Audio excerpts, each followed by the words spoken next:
We are live tonight. We're going to talk Big Fangio Stan. We're going to talk about our offense coordinator and our new, pass game coordinator. We're going to talk about free agency and a little bit of everything else in the middle. So sit back, relax, and let's listen to what Josh McDaniels had to say about our new offensive coordinator. You've done this job as long as you have, Josh. I want to ask you about Sean Mannion and what you think his biggest challenge will be after 2 years of coaching, taking on being a coordinator and a play caller for the first time. Yeah, it's, I don't know that there's a perfect timeline for any of that. I think when you get the opportunity, I think it's probably the most important thing that you have confidence in what you want to do and a way to communicate your vision for what you want it to look like,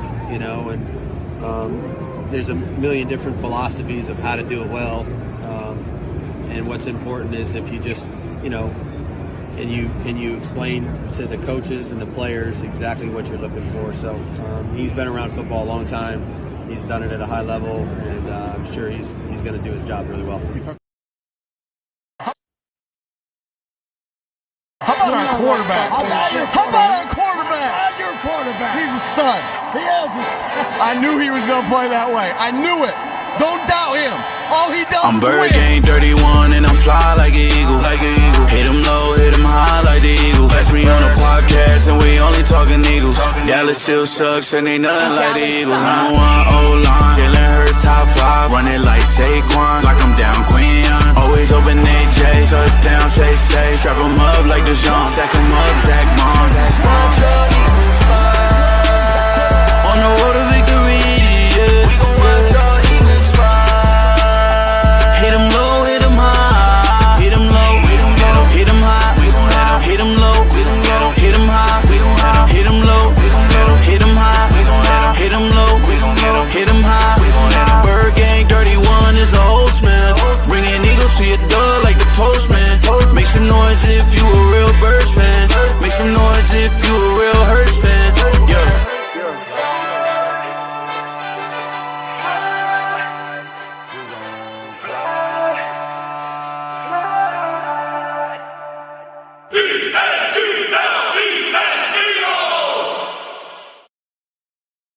What up, Eagles Nation? It's your boy BIRDGANG 31 with BIRDGANG Sports Talk. How's everybody doing today? Hope everybody's having a great day. We're about to talk Eagles offseason news, and I brought my boy OJ Spivey in the building to talk some Eagles, talk some Birds talk with me. How you doing today, buddy?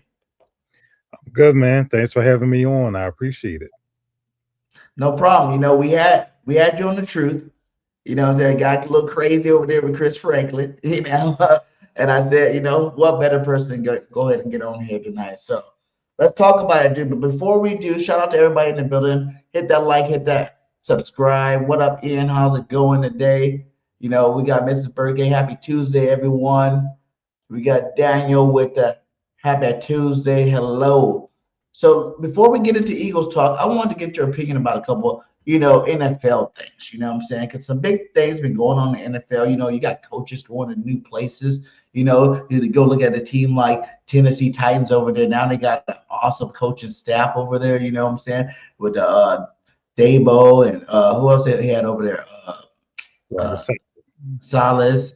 So they're doing good things right there. Hopefully they'll be a team that can be reckoned with this year. But one thing I noticed I was really mad about was two guys was not selected first ballot Hall of Fame. One being Coach Belichick. Look at the rings. Look at the rings on his fingers. The man's won a lot of rings, and he is not a first ballot Hall of Famer. And obviously the owner, Kraft. I'm not a huge Patriots fan per se, but I still think if you let them got away with the Spygate, if you let them got away with the Deflategate, then you got to just go ahead and give it to them. You know what I'm saying? Don't wait till it's time for them to get honored for doing, winning all them championships and then try to bring that stuff back up to keep them out. How do you feel about it, OJ? Well, I'll take it back to when Belichick wasn't selected last week, and that almost, broke the internet, so to speak. And I was surprised in one aspect, but then in another I wasn't. Because you bring up the things as far as Spygate, and we don't even have Brady yet because I believe he's up next year. So we'll see if both the Spygate and the Deflategate affects him. I don't think it will, but yeah, it kind of defies logic that someone as decorated as Bill Belichick, essentially the greatest head coach in NFL history, is not elected on the first ballot as far as the Hall of Fame is concerned, the Pro Football Hall of Fame. But I think a distinction still does need to be made because the Hall of Fame is not per se affiliated with the NFL. It is a independent museum, but you do have sports, mostly sports writers and some former players and former coaches on the voting committee, where they still cover the NFL, or they still work with the NFL in some aspects. But when you look back at it, I think there is some backlash, but it's also a couple things. The voting system has changed over the last couple of years, because you have what you have now is coaches, contributors, along with senior members.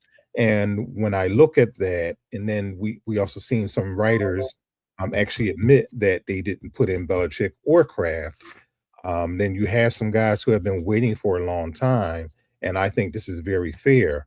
Roger Craig, who won Super Bowls with the 49ers. He's also the first running back in NFL history to catch and receive. I'm sorry, to rush for and also gain 1,000 yards in the season, both rushing and receiving. I want to say, excuse me. And then you have L.C. Greenwood, the great defensive end who played for the Steel Curtain Pittsburgh Steelers in the 70s, who I think both are deserving. You have a quarterback, Cincinnati, Ken Anderson. It's probably debatable whether he should be in or not, but I think no question Roger Craig and L.C. Greenwood should be in.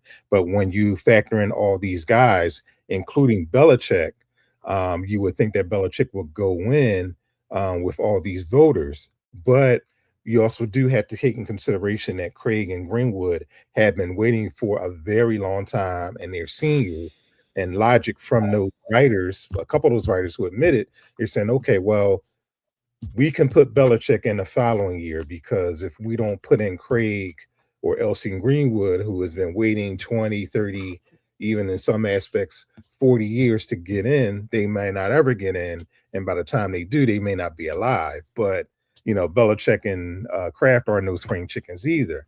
But then you also have to include the other aspect of it, the Spygate and all those things, and how vindictive or some of the writers or some of the voters are, and even someone like a Bill Polian, who was an executive, longtime executive for the Colts, and then before that the Bills. This is before the Patriots got good. But is there any backlash with that? And he claims he doesn't remember this or remember that. But it's kind of crazy to think. But then when you peel the onion a little bit, I kind of understand. But there has to be a way, there has to be a system. They have to change. They're most definitely going to change the system after this go around. But you would think logically that at least Belichick would get in on the first run. Do you think it's because he's dating a 24-year-old? I ain't want to go there, bro. Haters in the building.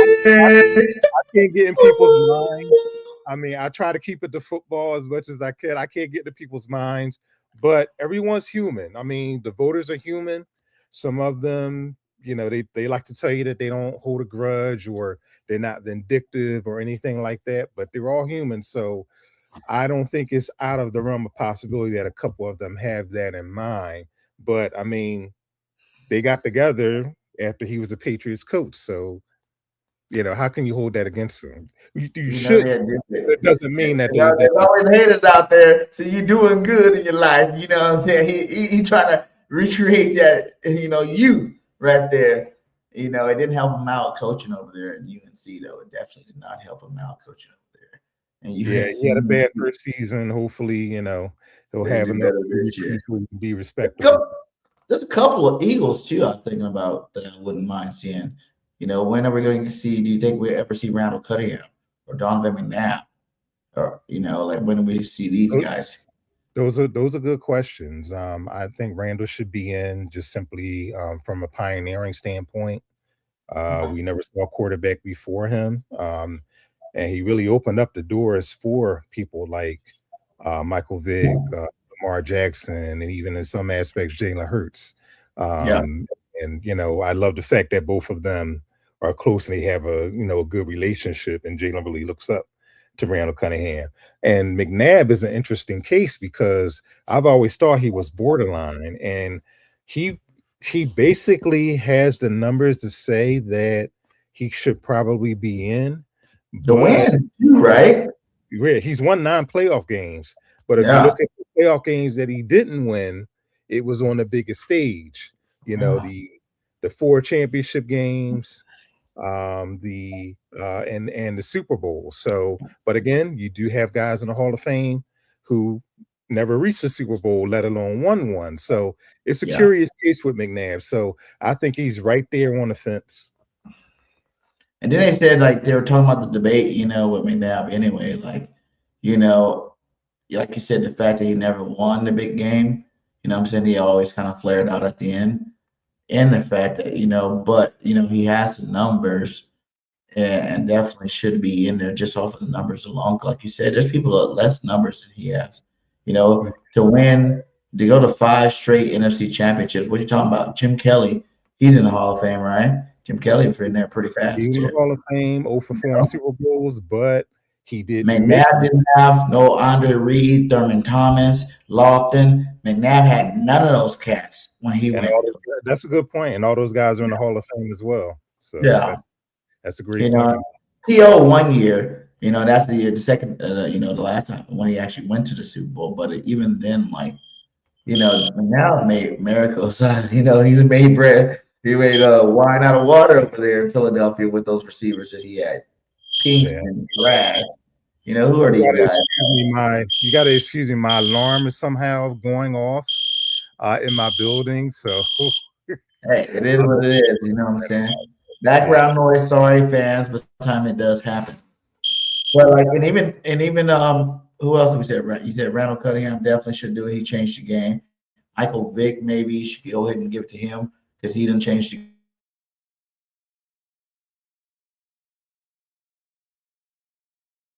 Worked hard and did good. You gotta give him credit. Like you think Fletcher Cox is gonna be a Hall of Famer, that he's gonna be a first ballot Hall of Famer. Kelsey. These are like Eagles that are with Fletcher Cox, but I think he makes a good case because if you look at his numbers, he was pretty dominant for a significant amount of time in his career, probably most of his career. So I think Fletcher Cox is a good case to where he should be, if not initially, he should be in eventually. Yeah, sure. All right, well, yeah, like I said, I think that was a slight to Kraft, and because next year you gotta slight Brady. I don't care that he owns a team. I don't care that he's on TV every weekend. I don't care that what I'm saying, he's the Wonder Boy. But if you're gonna do that to the owner and to the Hall of Fame, like you said, he is the best coach of all time. No one can really touch him for real. For Andy Reid, but even Andy's not as good. Andy's great. I think Andy's one of the best coaches of all time for sure. But he's not the best coach of all time. You can go back to the Niner days, but those guys, you see all those rings he had on his finger? Those guys didn't win that many games. I'm saying that many Super Bowls. Well, he has 7 of them. They're like the Michael Jordan of freaking football over there in terms of head coaches. And, you got to do it to Tom, and then people would outrage about the situation. Or maybe that's the reason why, because they knew they wanted to do it, but they knew Tom Brady's next year, so they didn't want to do it now. They want to wait, go ahead and do it to Kraft and Belichick, let them take all the heat. So then next year, because you hear him already talking about, we're going to investigate this and make sure that we get rid of everybody that was participating in any kind of foul play type stuff. You're only saying it now, so next year when you let Tom Brady go first ballot, you already had your excuse built in. So it's kind of crazy how the NFL works sometimes. Another one I wanted to get to you was, what do you think about this right here? Refs should have to do press conferences. That was another big one I thought about. What I'm saying? Like with all the missed calls, right? And all the game-changing freaking plays that happen in the NFL, especially in the playoffs, what I'm saying? Like that's when win or go home and you're letting a team get away with certain stains. And that probably causes the end of the game reaction. What I'm saying? Like I think if you make an outrageous call, you definitely should have to go to the press conference after the game and talk about it. Well, I don't agree with the thought that any refs for any sport should have a press conference. One of the things that happens if there's a contract that already happens is during a game, and there were a couple controversial calls during the Eagles season, right? So what happens is if there is a questionable call or controversial call, what they will do is they have what's called a pool report, to where there's always a designated pool reporter at every game, and what that pool reporter will do is he will go to the ref's locker room or outside the locker room, and he will have a conversation with the referee, and he'll ask the questions about whatever calls were controversial, and then he'll be quoted as such. That's made available, and then they try to explain. And I know most of the times it's explained to where it's, oh yeah, well, they got it wrong anyway, so it doesn't matter, won't change anything. But I do think officials should be, first of all, for their own safety, for one. I think they should be protected in that aspect, to where press conferences aren't necessary. I think pool reports aren't enough, because when you get to a press conference, they're going to be elongated. They're going to be certain questions where it maybe has nothing to do with the game. And, I think the less we know about refs, the more, as far as I'm talking is concerned. But I do think, and I think this is something that all the leagues should do. I think you need to humanize the referees, humanize the officials, as far as just doing more features on them, maybe a little bit of social media, getting to know who they are a little bit, not necessarily in front of the media per se, but just getting to just know them, who they are, because some of them are interesting dudes. What they do for a living. I know most of them aren't full time. Maybe they should be full time. But I think if the NFL and the other leagues, if they had sort more of a campaign to like try to humanize these guys, they wouldn't be scrutinized as much, and maybe they'd be a little more relaxed to make the right calls. But I don't necessarily be at the press conference, but I do think they should do more to humanize them. Or maybe not like all of them press conference, just the one that called the play. You know what I'm saying? Like the one that called the play, you got to go out there, you got to talk about it. Not everybody, just you, my guy. We want to know what the hell you were thinking when you made that call. And you say protection, like, we can protect these guys. Like, I feel like, a lot of allegations about like sports gambling and whatnot, so I'm not even gonna get into that. But with all that stuff said, like, there has to be some kind of answer to the fans. We're not, a lot of us are even at the stadium at the time, what I'm saying? Like, not like we have, we're trying to watch our team from home, on our TV channels or whatnot. And we have no control over it. We see our team get screwed. We should hear from the guy that screwed our team, why he screwed our team. Like, like it's just like common courtesy to us. Like, hey guys, what I'm saying? We spent all day watching this. At the end of the game, you called a play that was totally ridiculous. You hear, like, how I love how they go into what's his name in freaking New York, the head guy. What's that guy's name again? Oh, you're talking about the refs that are on television, or are you talking about the commissioner? The commissioner, the referees, the one that's be in New York. They're like, oh, what do you think about this call? And then he'd be like, well, I think it's and Dean Blandino, all those guys. Yeah. They're like, they're really not in New York. They're really in a booth with those guys, or they're from Well, yeah, they might be in New York if it's like NFL Today, or they're out in Los Angeles if it's Fox and all those things. So, but they're retired. They're not affiliated with the No, NFL. the head of refs right now. You Oh, don't be Walt, seeing I him. know what you're talking about. Walt Anderson. They, I think his name is Walt Anderson. If I'm Yeah, not they be like, hey, they go to him and he be like, okay, this is what I actually see, and this is the correct call. And whether they call it correctly, like he says, or not, he be like, yeah, I don't know why they called it that way, but it is, it is what it is. But just like, I would definitely not have called it that way. So you're like watching it live from your TV, hearing the commissioner say that was a bad call, but it doesn't get changed on TV. You know what I'm saying? Like, it doesn't get changed there. It's like, how can the commissioner be right here talking about it? And it doesn't get changed on TV like that. And if that's the case, you need to stand up for it. Come up to the microphone and be like, listen, this is what I saw. This is why I called it like that. I'm sorry if you don't agree, whatever. But that's just what it is. You know what I'm saying? We can move on from that. You know what I'm saying? Like, I think, it'll put a little bit more accountability on the refs, man. Like this year specifically, you think about the season, man. There's a lot of bad calls, like lots of them. I know every year there's a lot of bad calls, but it seemed like this year was a lot more bad calls that were like dramatic to the game.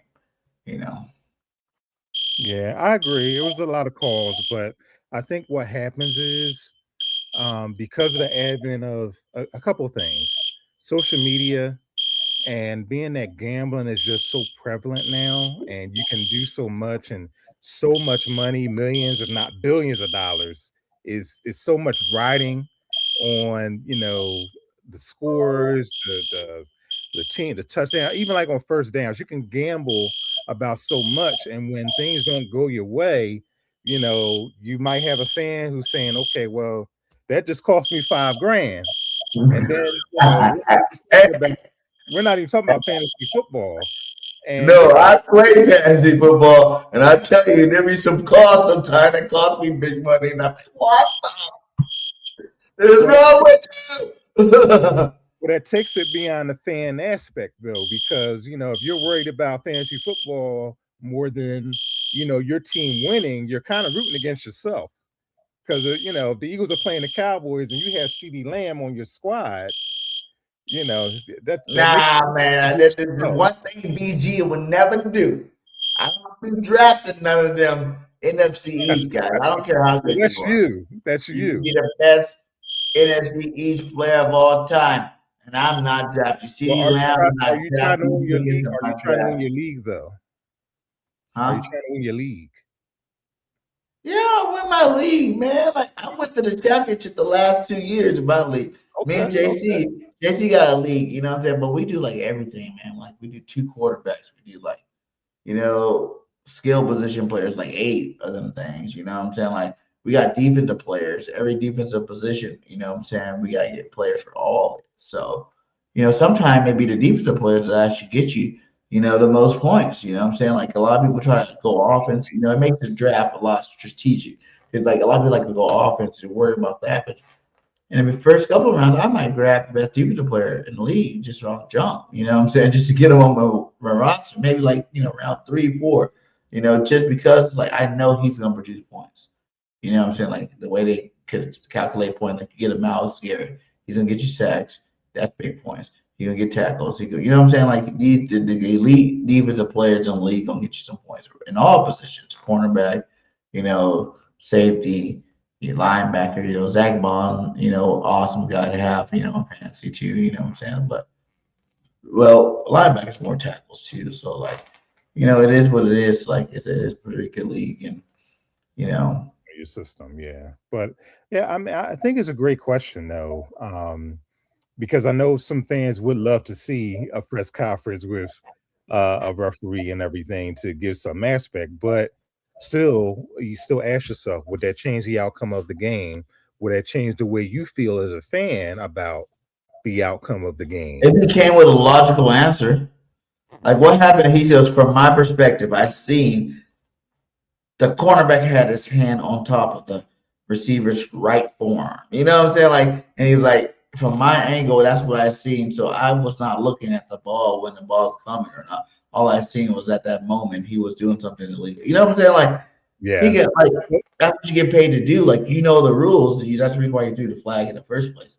It's like Well, I remember an interview. I was listening to an interview with well, he's actually the rules expert on CBS now, Gene Steratore. So for Eagles fans, he should be very familiar because he officiated Super Bowl 52. yeah. And remember the two maybe controversial calls, the one with Corey Clement. Yes. He caught the ball, he kind of carried it one hand. It was a question whether he had both feet in bounds, right? 1 foot to second foot, and then one which was a lot less controversial. Well, Chris Collinsworth tried to make controversial, but what turned out to be the game-winning touchdown was Zach Ertz. And did he make a football move before he crossed the goal line and bobbled the ball? But the play's over, and once he crosses the goal line, doesn't matter if he lands because he had already made the football move. But going back to Gene Steratore, they were asked some questions, and he had already retired since then. And he would tell his guys, and quote, I'm paraphrasing here, but quote, he said, "Fish for sharks, not minnows." So take that for what you will. So he said he told all his guys just fish for sharks, don't fish for minnows. So I interpret that as that, okay, don't be ticky-tacky, but search for what calls that might be blatant. So it's in the behind, and it's something that I'll probably research more and maybe write about at some point, because I think it's interesting. I don't think the NFL will never do it. If you're even when you have security or you have Big Dom or somebody walking the ref, back and forth for the press conference, the locker room, it's still fans down there, man. So you never know. Folks is crazy. Oh, not crazy, but still, like as a reporter yourself, journalist yourself, how would you like to go to the ref after a freaking game blowing freaking call at the end of the game that cost you? I know you gotta be biased about it, but just to be honest, be able to tell them because you already know that Philly's blowing up or another city's blowing up because of it. Well, I'm different. I'm not one of those reporters where I have to grill somebody where I'm holding congressional hearings or anything like that. So I'm not that type of reporter. For me to pull report is enough, because I know ultimately I also look at this too. I mean, as bad as we see controversial calls, and it's fun to talk about, because they'll have shows with like top 10 controversial calls ever and all that stuff. It's all fun, subjective, all those things. But from my standpoint, when I watch a football game, it's never just one play, even if it's just the ref and all. Like you look at the championship game, Denver versus New England, before the snow came, and they totally botched that backwards pass, right? Yeah. And because they stopped it, that prevented Denver from a touchdown, but they still eventually scored. So, but I still think that games are 99% of the time not decided on one single play. You remember BG, the Super Bowl year when the Eagles lost at Washington and Devontae Smith dropped that ball. Yeah. Everybody was trying. I wasn't there. I wasn't in DC because I don't travel for the games. But everybody was trying to grill Devontae Smith about, okay, why did you drop the ball? How did you drop the ball? What happened when you dropped the ball? And you know what he said? I just need to catch the damn ball. I dropped it. I just need to catch the damn ball. It's as simple as that. Everybody was trying to look for maybe some type of psychological thing. Did he lose focus? I mean, when a player loses focus, you can see that. It's obvious. He takes his eye off the ball. He tries to run before he catches it. Devontae said, listen, obvious. I dropped the goddamn ball. You already knew what he did. You know what I'm saying? Like, you know what he did at home. Like, why'd you do it, though? That's like the real question. Like, that's the only question you can really ask. Why'd you do it then? Like, in that moment, why'd you do it? Like, AJ in a freaking playoff game, dropping balls left and right. Yes. But for me, again, I'm different, and sometimes I get criticized for it and everything. It's like, okay, why? When I say why, I mean we can kind of ask the why in a different way, or I can. But if I'm asking you, okay, why did you drop the ball? It's like, okay, I'm asking a 5-year-old, why did you spill the milk? So I take a different approach with that. I try to say, leading up to that, or I'll ask, okay, what was the play to where had you caught it, would have been a touchdown, or maybe think about it from a psychological way. But like I said, I think it's an interesting question. So Yeah. The Pro Bowl was today, man. Eagles ended up with this many Pro Bowls. What's that? 6 Pro Bowlers. Obviously Jerry was an alternate, Carter was an alternate, and Jalen Hurts was an alternate. But Quinion and Cooper DeJean and Bond, man, like how's that for Bond being all pro back to back? I'm saying no one expected this special team player to be that guy. And he's been that guy. That was my biggest question. We talked about that a little great bit on the show. story here. Like, is he gonna be able to do it 2 years in a row? You know what I'm saying? Like, and now he's improved it 2 years in a row that he's that guy. That begs the question though, are we bringing the Kobe Dean back? You know what I'm saying? Like, that is the biggest question. Like, how do you feel about Nakobe Dean? First off, before I play this clip, because I got a clip to play about this one. Before I play it, tell me how you feel about Nakobe Dean's, staying with the team. I was gonna go, pattern the right way that everybody's talking about what they're talking about today, but you had me go off on a whole nother tangent here because I want to do the show a little different than I was actually starting. But I want to know about Nakobe Dean. Man, I think. Well, let me set it up this way. I think Nakobe is so instrumental and so important to that defense. The biggest thing has been his injuries. I know that's a big factor, but when I tell you that Nakobe is important to that defense, he's important to Big Fangio. There's a reason why they put him back out there when he was injured, and he kind of like they kind of like put Campbell on the shelf a little bit because Nakobe Dean, he's a great athlete. He's incredibly intelligent. I mean, he's still going back to school for his career in mechanical engineering at Georgia. So to go to show you how smart he is. But I think the injuries is a factor. Yes. And when you think back last year when they won the Super Bowl and you saw him, on the sidelines trying to be a part of the team and everything and cheering with them and stuff. And I can tell you straight up, they wanted to win that Super Bowl as much for Nakobe Dean as anyone in that organization on that roster. That's how much he is beloved. That's how much they admire him in that locker room, in that organization. But that said, they did draft Jahai Campbell for a reason in the first round. So some people say it was insurance for Nakobe Dean if he never came back from his injury. But it's going to be tough because what is that number going to be on a free agent market? And one of the things that you got to look at, it seems logical. I don't know. I don't think it's a slam dunk that he would probably go there.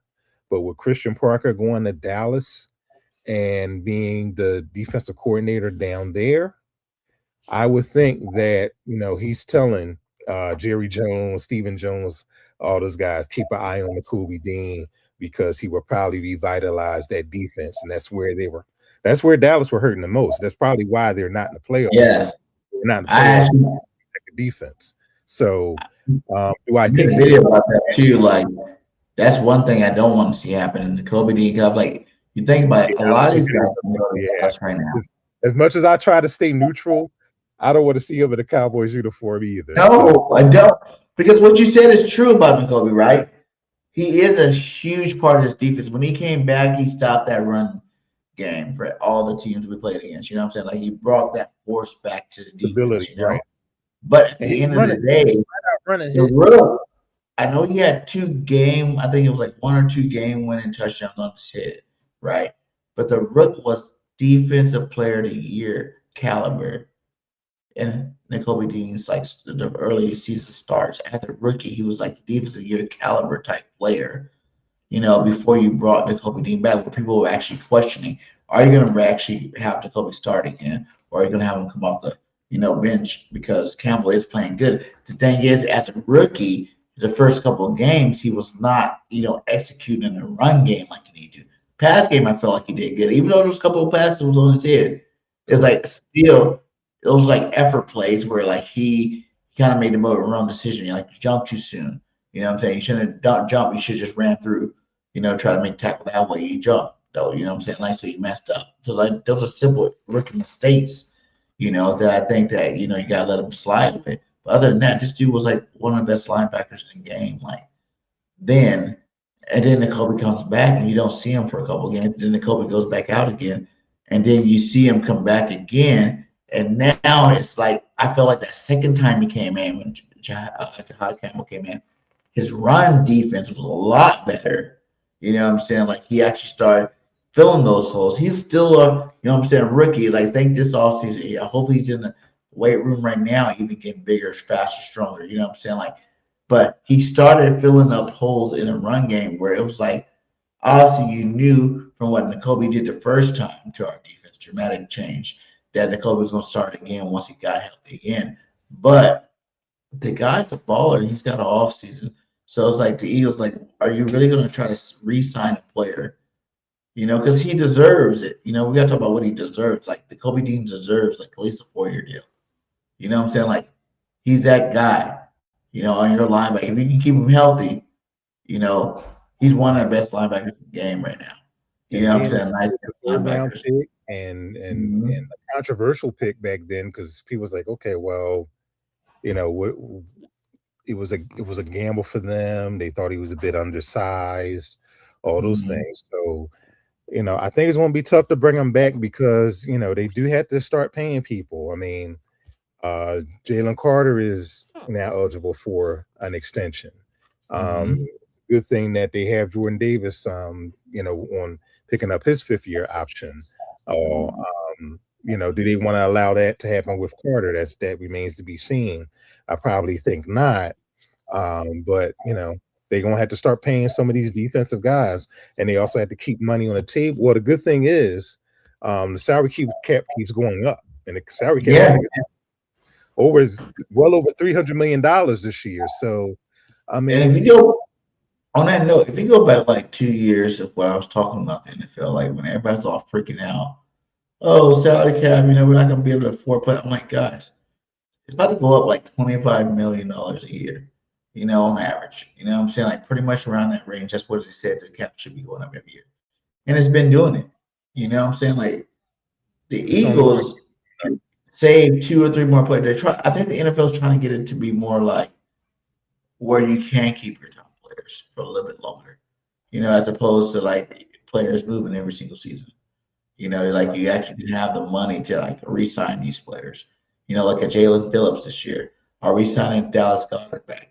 Jahan Dotson back. These are key players to this offense right now and defense right now. And I feel like it's big decisions, and Phillips is another one. I mean, what is he going to command on the open market? All those things. A lot because he played good with us. Yeah. And are the Eagles going to, put all that money up, knowing that they have to, still pay other guys? But again, with the salary cap that keeps going up, and here's another interesting aspect too. And I think people need to understand, because the Packers are a still a publicly owned company, they have to reveal how much revenue they get. So we know every year how much these teams get because the Packers always have to report their TV revenue. So I think, let me see. Is this it? Let me see. Right. So yeah, that's some of the most expensive defense. But from a TV revenue standpoint, no, that wasn't the one. That wasn't the one. Hold on. From a TV revenue standpoint, Damn it, that's the defense one. Where's the other one? Commensurate to the salary. I have to feel like the Eagles. We like made the second lowest. Here it is.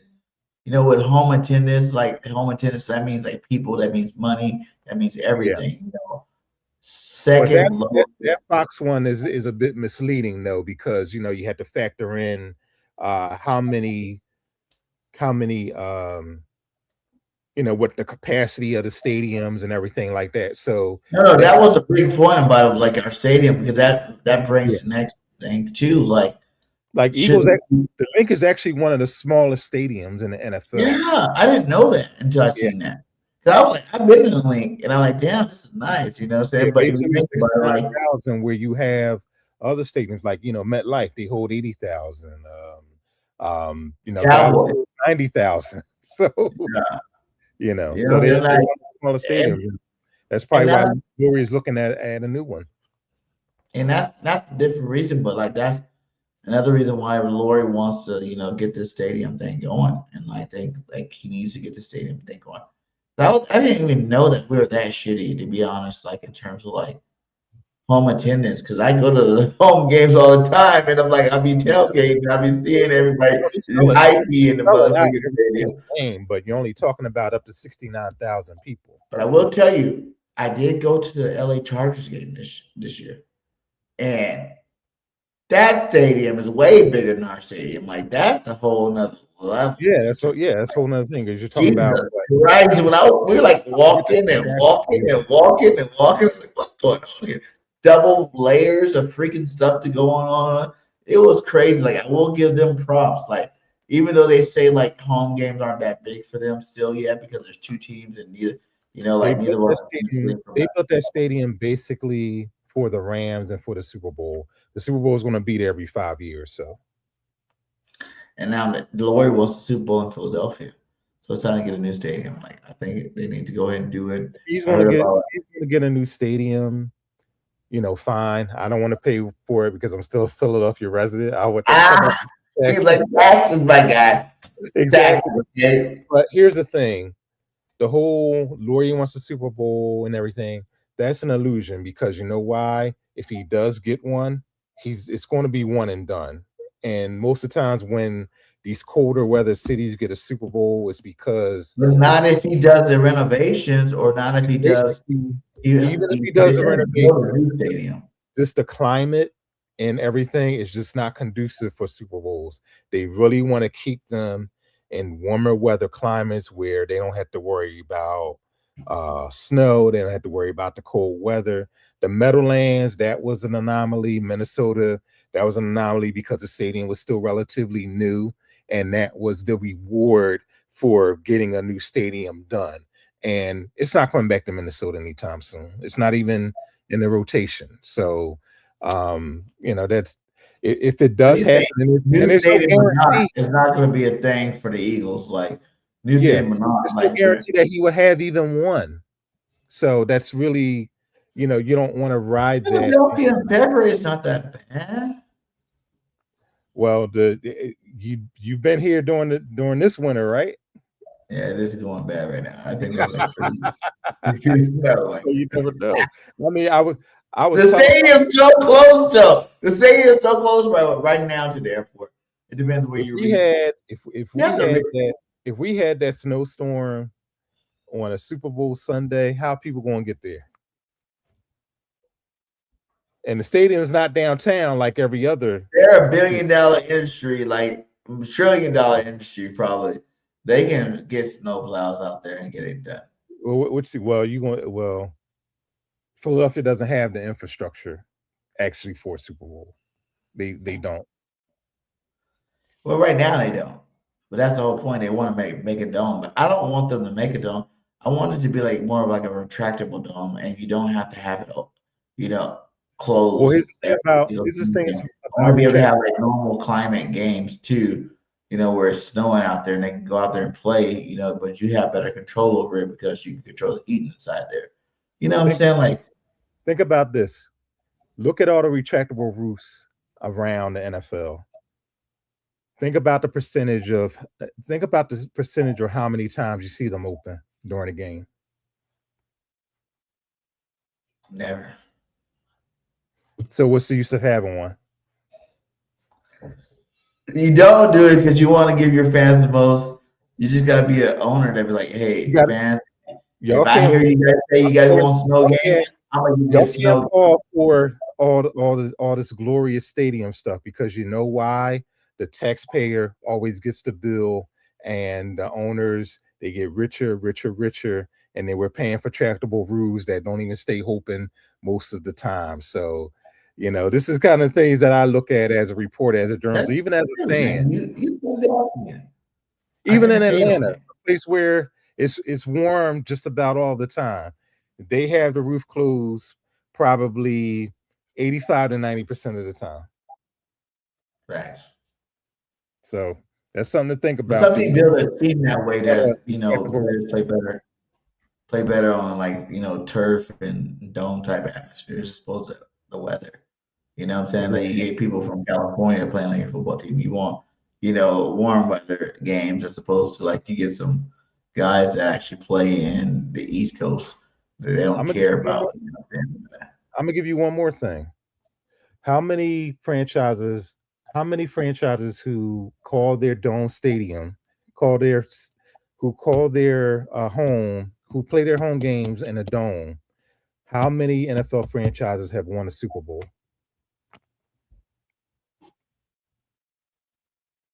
Patriots outside. I'm talking about outside. Who have a dome stadium that has won a Super Bowl. Oh, the Saints.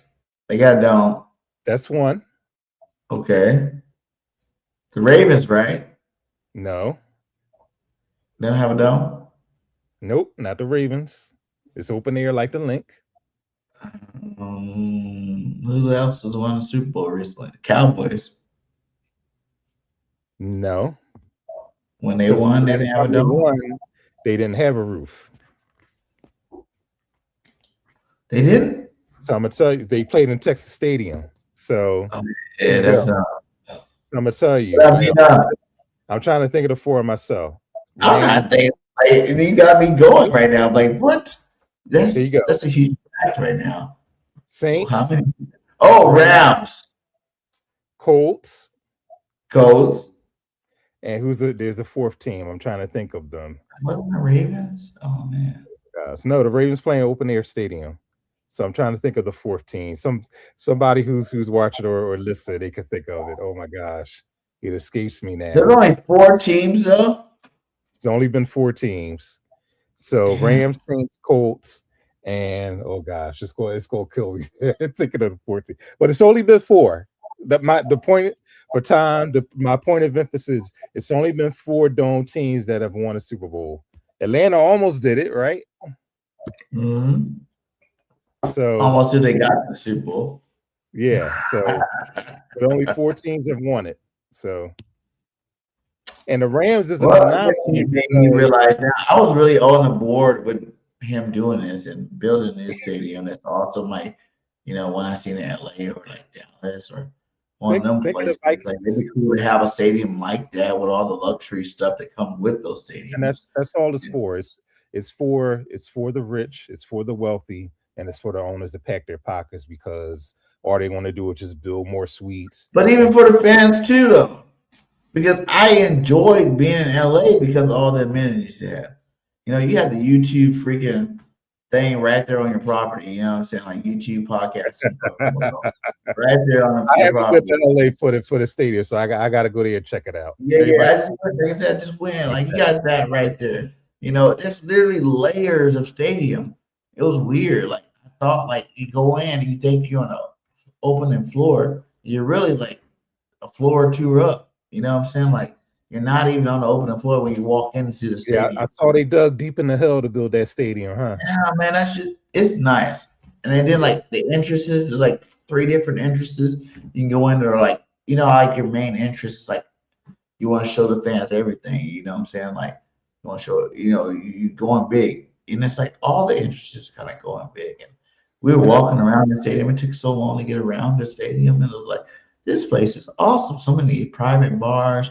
It's not just like VIP type stuff. You know what I'm saying? Like everybody's a VIP there. You know what I'm saying? Like you can be a VIP if you want to go over there and go into that bar. It kind of like great, like where everybody can do whatever you want. It has everything for everybody. If you don't got that much money, there's floors basically and there's sections for that. If you got money, there's definitely sections for that. So it's still accessible for the working man. Yeah. And because I am the working man, I was very accessible. I am too. Don't get it twisted. Hey, Reagan, man, for sure. But let's get into some of this ego stuff. We've been on here. We didn't even, I said this was going to be like a 10, 15-minute conversation. You know, we kind of dabbled into the ego, but we're pretty much talking about everything. There's a couple of big issues I want to talk about with you real fast before we get you out of here. First off, like we talked about this AJ Brown situation, man. You know, like I made a couple of videos. I don't know if you watched them or not, but you'll go check them out if you haven't. You know, about Mr. AJ Brown, right? And they got some really good views. Like I think fans have a perspective of AJ Brown that goes both ways. You know, some fans love him, some fans hate him. You know what I'm saying? Like, and it's not even the.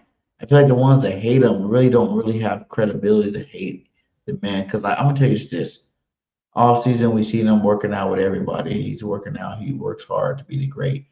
But there is something you gotta think about, man. I hated the fact AJ came in week 3. You know what I'm saying? And he was bitching already. You know, I seen him bitch last year. I didn't want to see him bitch by week 3. Like, come on. Like, that was really set me off for the season with him. You know, and then you do all this talking. Once we start giving you the ball, we start losing. We get to the playoffs, you know, you draw 3 big passes. It's like, whoa, my guy, what the hell is going on? And I have my boy Tom, you know, Tom Stace, shout out to Tom, you know, on Twitter. Definitely drops a lot of Eagles content over there. Go follow the guy. He was just talking about, like, you know, maybe it's just like his mental health in terms of like he needs to find that next fan base to love him. You know, like we have Devontae Smith. What AJ Brown wants to do is not going to happen on Philadelphia Eagles. We have Saquon Barkley, Devontae Smith, Dallas Goedert, and even if he goes, I'm pretty sure we're going to get another good tight end to replace him, like we did Ertz in the first place. So it's like you hear fans talk about, like, if he didn't have Devontae, he can have those numbers. You know, but we do. So this team is not AJ Brown accessible, because if you're going to be a nuclear, you know, a freaking distraction for the football team, think about how much distraction AJ Brown took this year. How many headlines was AJ Brown center? You know what I'm saying? Like, if you're going to be that guy, Oh, yeah. you know what I'm saying? If you're going to be that guy, then you need to really think about, you know, like going to a new team. And we hear it came out.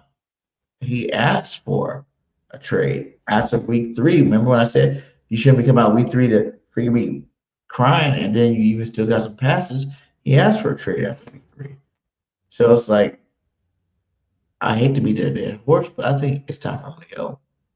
You know, like, and they were just saying this too, you know what I'm saying? Like, it says reports. Eagles receiver AJ Brown is expected to take a mental health section unless the Eagles trade him to another team. That right there is some huge news. You know what I'm saying? Like, I don't care who you are. Like, that's a big deal.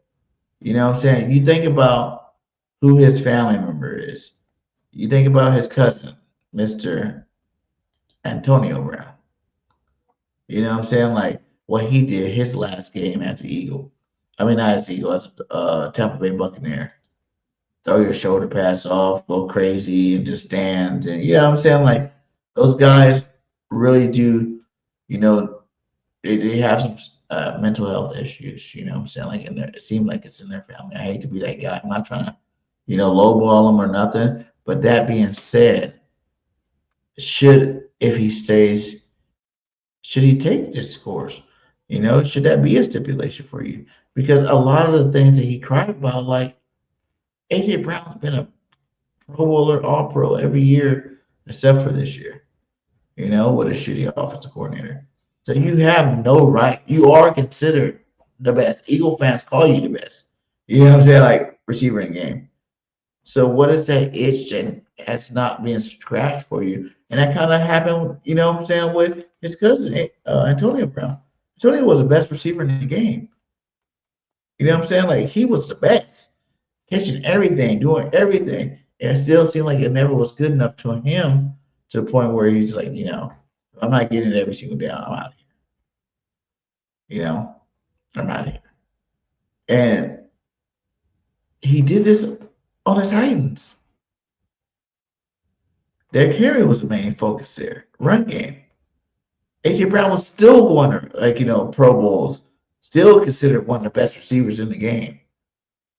But he still wasn't happy. And like Tom said in our last show we did, I think we did like last week. Maybe he just needs that feeling of a new fan base to love him. A new fan base. And he got to be on a team that don't have a number one, number two. Like everybody loves Jamar Chase. Everybody loves Justin Jefferson. But their number two is not Devontae Smith. You know what I'm saying? Addison's not Devontae Smith. T. Higgins is not Devontae Smith. T. Higgins is good. He's not Devontae Smith good. Devontae Smith is literally a number one. Won games for us as a number one type receiver.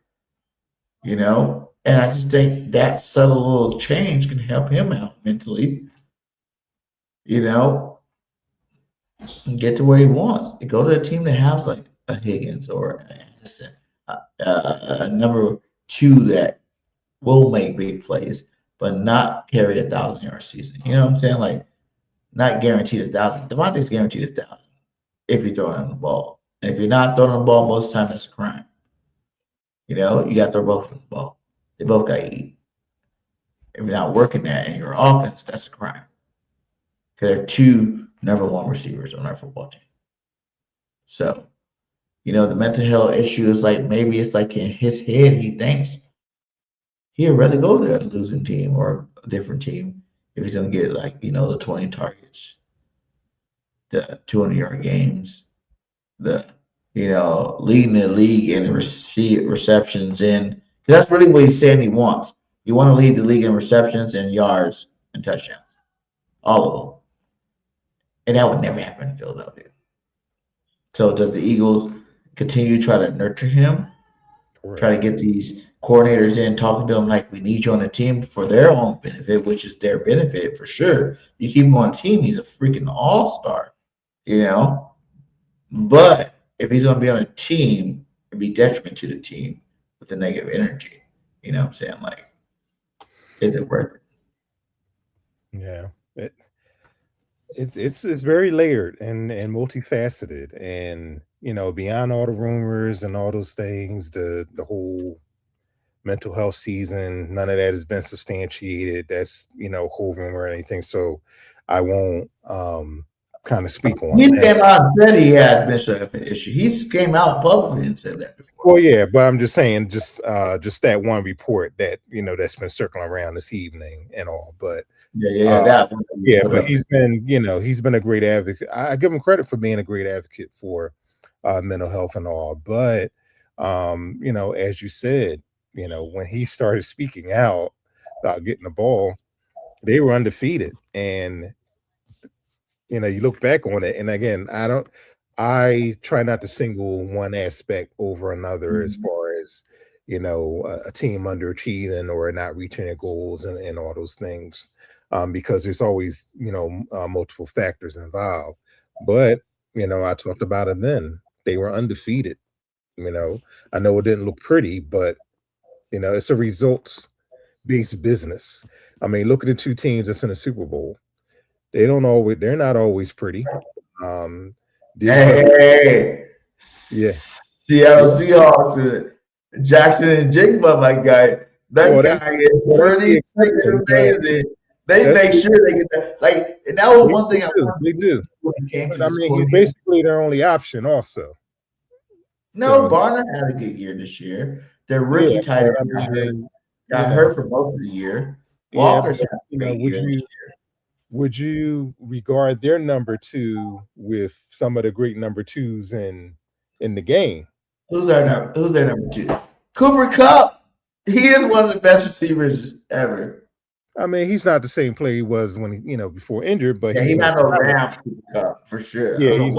He's not Rams Cooper Kupp, but so far in the clutch, he's been Rams Cooper Kupp. They have a good overall team, and then you have someone like a Sam Darnold, who, as great as they were winning in spite of him because he was turning the ball over. He just happened to play out of his mind in the playoffs where he didn't have not one turnover, which is remarkable for him. But Yeah. anyway, going back to AJ, I'll just say this.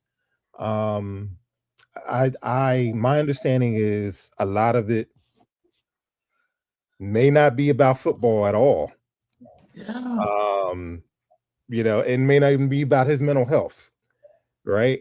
But I'll say, as far as trading him, it is a double-edged sword because they do need him on this team. And I do think at this point, I also believe that he now wants to stay with the team. He does not want to get traded. But I think it's at the point now to where it's really 50-50 because I believe if Howie Roseman gets the right type of deal, he will trade AJ Brown. So I think that people are saying, there's a slam dunk that he will not be on this team. I still think it's a possibility that he is. It is 50-50, but I think it's all about him. And again, are the fences mended enough to where, not even so much with Jalen Hurts, because I think they are in a good place now. Are the fences mended enough to where the front office will at least keep him another year? But I do think not even just his receiving last year. His blocking was ass. You know what I'm saying? Like he wasn't. That's blocking. what I was most disappointed in. When I saw the last couple games in those plays. Yeah, man. If you're the captain of the football team, my guy, and that's really the thing too. If you're not the captain, I'm probably not putting as much pressure on you. I'm just like, oh, you're a talented receiver. You know what I'm saying? Like Deion Sanders was the best cornerback of all time, but that's no one the players thing. The players always vote for the captain, so they felt enough about AJ Brown to where they voted him as a captain. But and I think a little bit of that is overrated too. The whole captain's things, and I think I think he let him down. If you got picked in the captain, you got to go 110 every game. Yeah, I don't care who you are. You cannot miss assignments. And I mean, before this year, both AJ and Devontae Smith, they were phenomenal blockers. I mean, a big reason why Saquon Barkley ran for 2,000 yards, they made some spectacular blocks downfield, or out on the edge to spring him.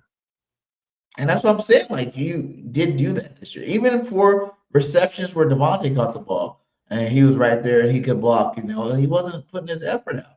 I was thinking about it all year, and everyone like, you're hating on AJ, you're hating on AJ. I'm not hating on him, and like what he says is kind of true. The offense is ass, so I can't argue that point. You know what I'm saying? Like, obviously he's mad about that. I'll be mad about that too. If I bust my ass off all offseason and I come to an offense that's trash. You know what I'm saying? Like that's not getting me open. That's not to run at 100,000 of this team when he was traded here. He knew those dynamics though. But at the end of the day, in terms of trading him, I feel like Devontae Smith could be the number one by himself, and that will catapult his career. He's the one that's getting 1,000 yards. But once they trade AJ Brown, this is why I said earlier, this is a double-edged sword. They have to get an adequate. It's not going to be easy to replace AJ Brown. Do you think Dotson can be number two though? Listen. No. Listen, wait. Let me break it down to you. Remember, y'all always thought I was crazy because you were on the show too. You thought I was crazy when I told you Jordan Davis was going to be the best defensive tackle this year, not Jalen Carter. And Jordan Davis was the best defensive tackle.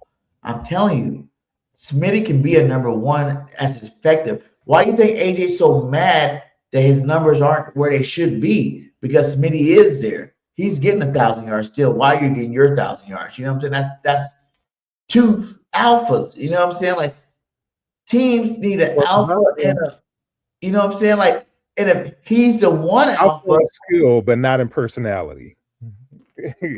What you say? Alpha's in skill, but not personality, because Devontae Smith, he's nowhere near an alpha type of guy. Yeah, that's what I'm saying. Skills. Yeah. His personality is definitely like he's chill about it. You know what I'm saying? You hear him sometime at the end of this year. You kind of heard him. One of my favorite interviews, actually. So you heard him come out a little bit like, he want to do better. But that's just a player, you know what I'm saying? Like that stuff I can write. He's been the least dramaistic receiver for sure.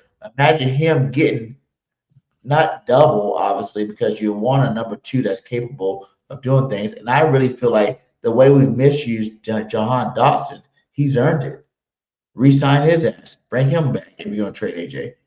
Trade AJ, bring Jahan Dotson so he can actually get reception because Jahan showed me last year, if you throw him the ball, he's going to catch it. And he's going to do whatever he can with it. I still think Dotson is a solid number 3. I don't think he is a number 2. He go from number 1 to number 3. But how you moving from number 2 to 3 when he was number 1 with the Giants, right?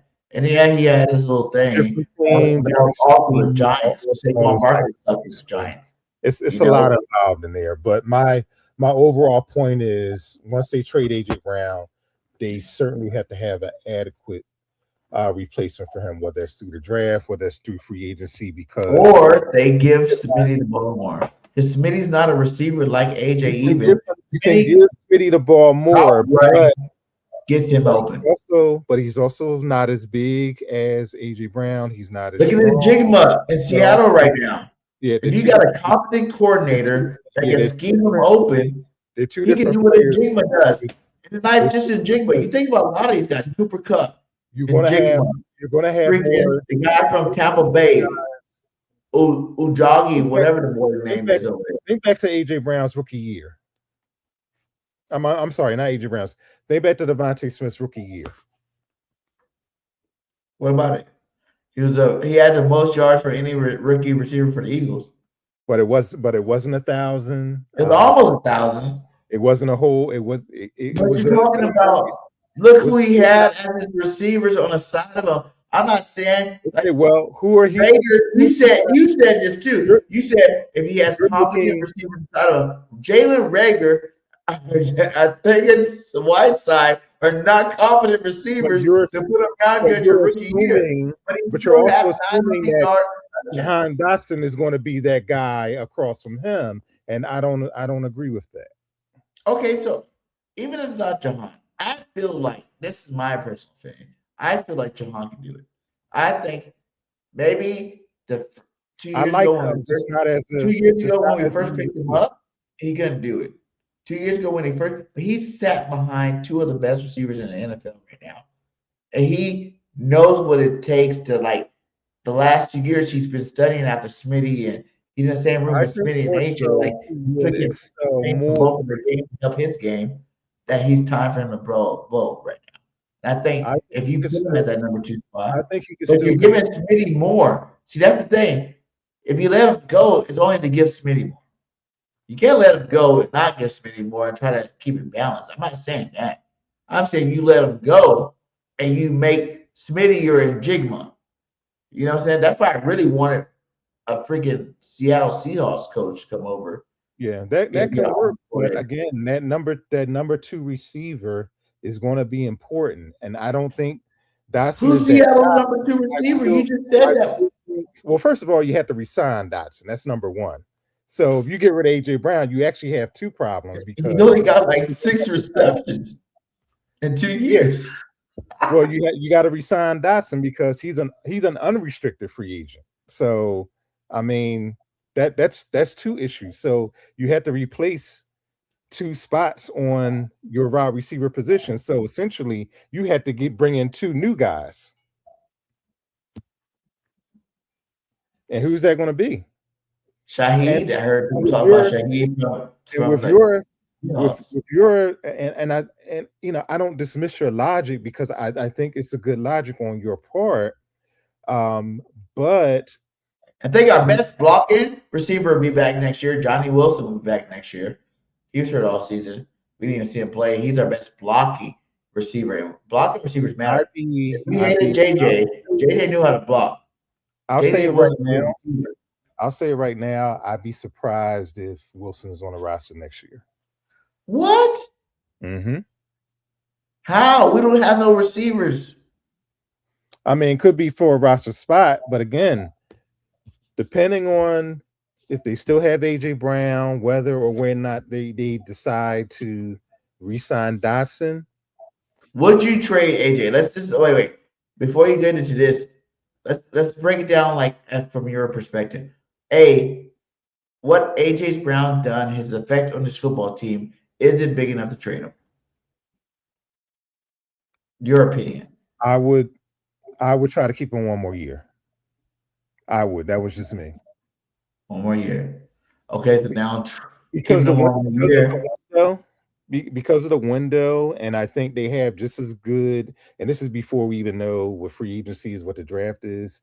As is, if they can get that offensive line help back and healthy, I think they still have as good a shot to get back to the Super Bowl as any team in the NFL. Yeah, And that would be with for AJ sure. Brown. And I would give that one more run. And because people are saying, okay, well, if you trade AJ Brown, you're going to get a second round pick for him.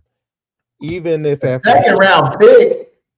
No, I'm not saying that. I'm not saying you can get a first for AJ, or I wouldn't trade him. I wouldn't even trade AJ if you not give me a first. He's still the best. Like you gotta give me the respect. He's still that guy. We'll see, but that's what some of the other writers are saying. This is not even Philadelphia. This is like around the league. This is what they're saying initially, and that could change. But I still think at worst, after next year, you can get at least a second rounder for him. But you also have to factor in, he's had a couple of nagging injuries too throughout this year and everything. So that may affect his trade value. And he's, he's pushing 30 also. I mean, wide receivers could Is he? I thought he was like 27. Yeah, so I said, he'll be 28 by the time I think the season starts. So, but anyway, regardless of his age, going back to your original question, I would go for it with him one more year and just try to see how it works. Because I think the window is still as open for the Eagles as any team in the NFC. Like I said, the window last year was 3-4 years, and after what I seen last year, it's 1 or 2 years. Like this is it, my guy. Like this coordinator thing we're gonna get into right now before we get you out of here. This coordinator thing right now,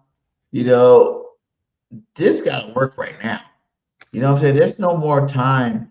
We can't have another 11-6 season. Lucky that things been going, 11-6, 14-3, 11-6, 14-3. Now it's about to be, or it was like 11-6, 14-3. Then it's 11-6. So hopefully we go 14-3 right now, because this can't go on, that much longer. Like you said, all the players we have to resign, and the money caps going up. But do you want to replace these guys? Like, I heard people saying that if they had to choose today, they would hesitate to re-sign, Jalen Carter. They would hesitate to re-sign Nolan Smith. Are you really re-signing a Reed Blankenship? You know what I'm saying? Like the only guys on defense for sure that you're re-signing right now, because we already re-signed Bond. So the only guy for sure should be Jalen Carter, Quinyon Mitchell, and Cooper DeSheen. The rest of those cats, you know what I'm saying? Like, are they going to get re-signed? Are they coming back? Should we even waste the money to bring them back? Like a lot of these guys can go too. You heard Trotter Jr., man. This guy was like, he's done being second team. He's done. And his dad had an interview, and this is what his dad said. Special teams. Oh, yes. Yes. I was on special teams, and I remember going out there with the tools, and I said to myself, I said, you know what, man? They're going to be putting me out here with these tools. I'm going to hurt because back then, the ones would go against the twos. The two defense against the one offense. They very seldom let the ones go against the ones, right? So I said to myself, I said, tell you what, they're going to keep putting me out here with these twos. I'm hurting every starter on the team. So I said, they got two options. Either they're going to start losing their starters, or they're going to get me off the twos. And I remember Andy Reid saying, hey, this period is live. Man, listen. T.O. ran a crossing route, and I happened to be waiting on the other side of him. And I intentionally went at him, and he didn't see me. And when he caught the ball and tried to turn up, I remember putting my helmet. I always tackle with my head up, right? Yeah. But I intentionally put my helmet right in this hip and rib area. And I tried to tear his whole hip out of socket. and when I got up off of him, he wasn't getting up. he was on the ground rolling and squirming, and all of a sudden that anger went from, these guys might cut me, you know what I'm saying?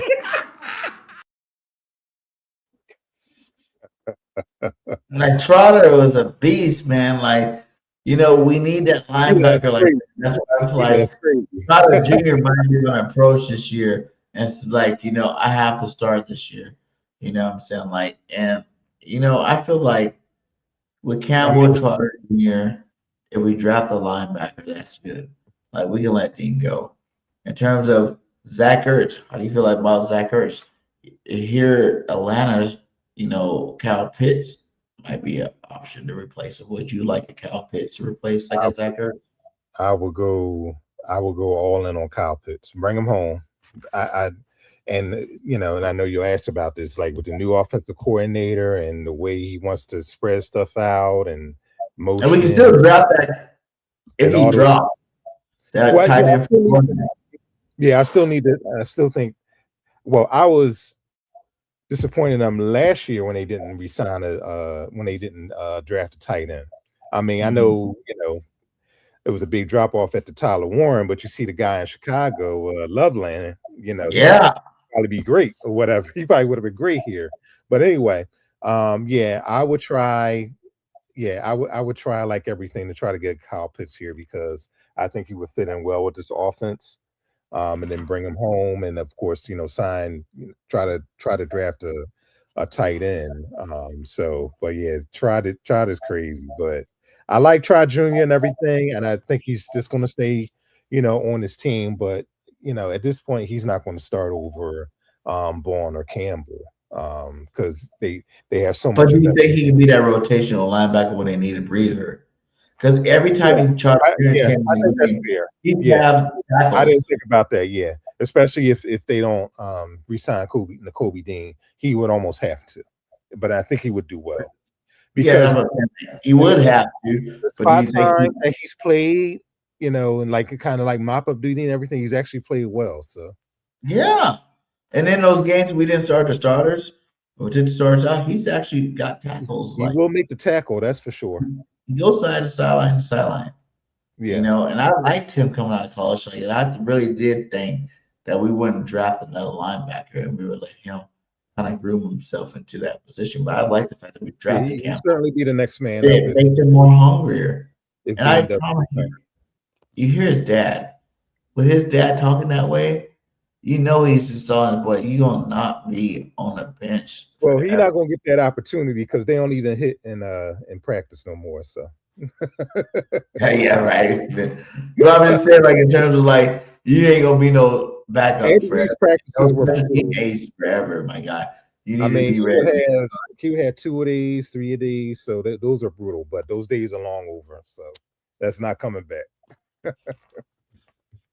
Do you think though, do we need to, is our linebacker core good enough without Dean? I mean, if you certainly so, if you presume that Dean comes back, but I do also think that they're in good hands with Trotter being that third guy up because I do think he probably is ready to make that jump or make that ascension.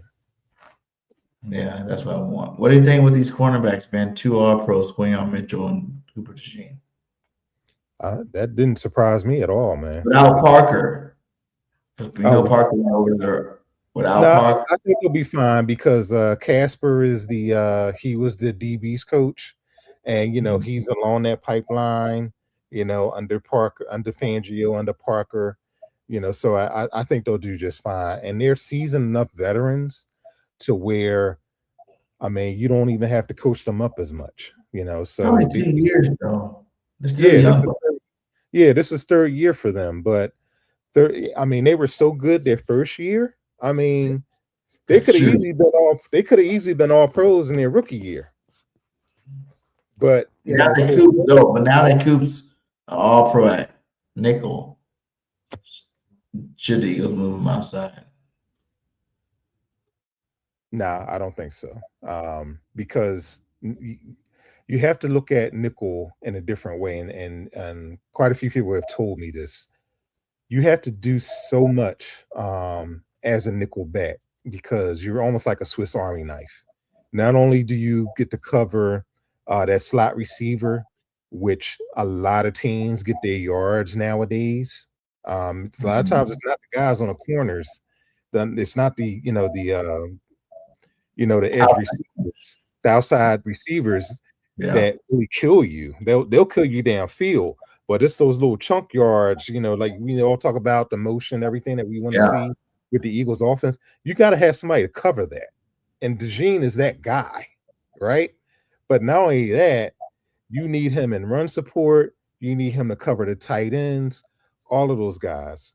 So again, if you move him out to corner, who are you going to get to replace him? And I think it's easier to find a CB2, much easier to find a CB2 than it is to find a good nickel. Yeah, that's true. Because the nickel, I was reading a tweet and I was like, who's one of the most forgotten Eagles, all time? I'm just like, Brandon Boykins. And you remember when Brandon Boykins probably We won that division for him that year with that one play. when he got paid and became an outside corner, he was trash. There you go. And I You know, told people this year, be He careful. was the best nickel corner in the game. Like easily the best.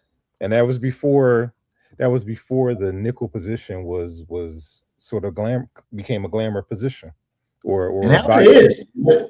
Like teams that got good nickels win football games. Absolutely. You know what I'm saying? Like, and I don't know, I feel like if you can get think about all the players we brought in just to play nickel behind Coop, if we had to push him outside. Like if we can get somebody that could play nickel good too, Coop's good enough to play outside. You gotta think Coop's about to get re-signed too. Like he probably gonna want to start pushing to play outside. Because that's where the money's at. Like nickel cornerbacks don't get I as see paid. somebody went in the chat and they said, should we draft the right tackle? I absolutely believe they should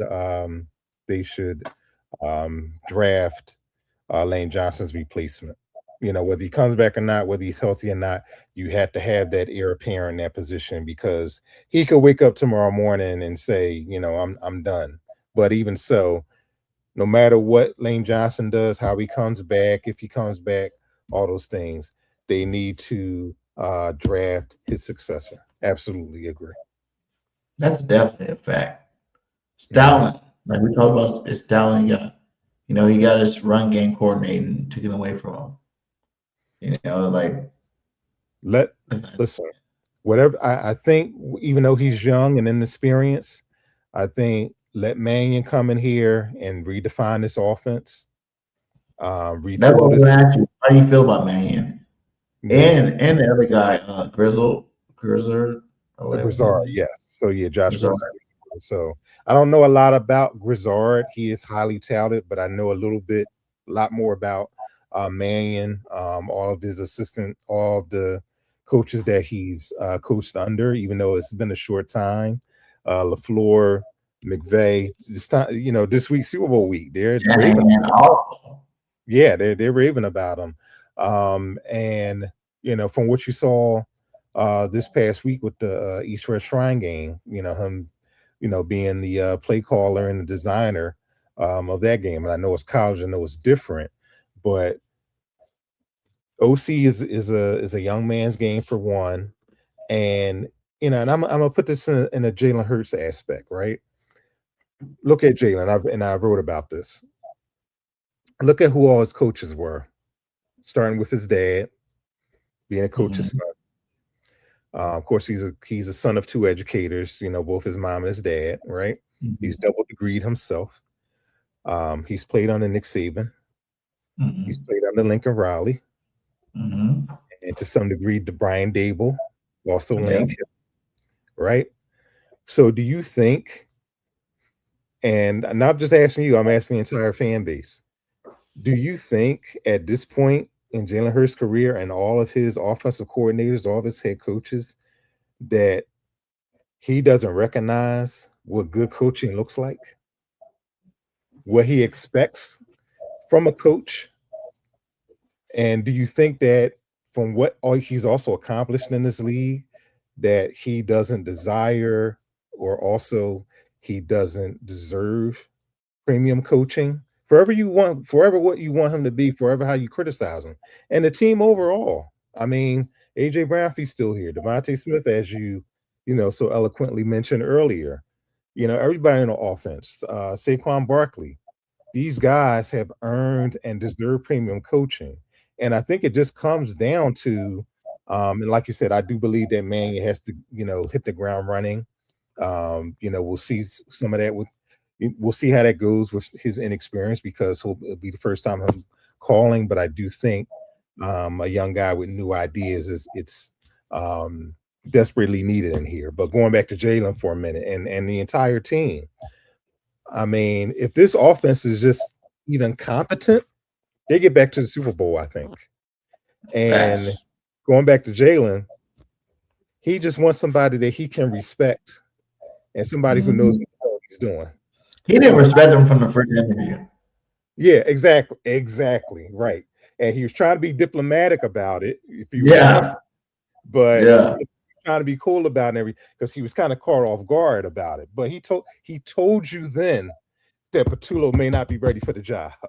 And most of the media think about the Eagles right now. Oh, go ahead. No, most of the media ignored that. It's okay. Well, yeah, he just kind of gave an awkward answer or whatever. But they really didn't dig into the possibility that Patullo was not ready, even though Jalen said in so many words that he may not be. Yeah. But these guys, right, man.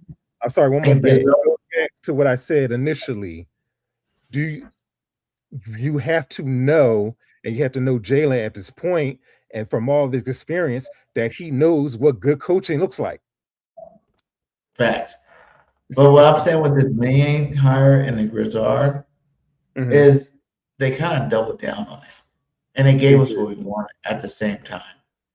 Like everybody was pushing for this veteran player coach that was a head coach that maybe, kind of like your Big Fangio. That's a veteran that wants to just go to coordinate and go back to coordinating and chill out. That's not realistic on the OC side. That's not realistic. It wasn't. Yeah. It wasn't realistic.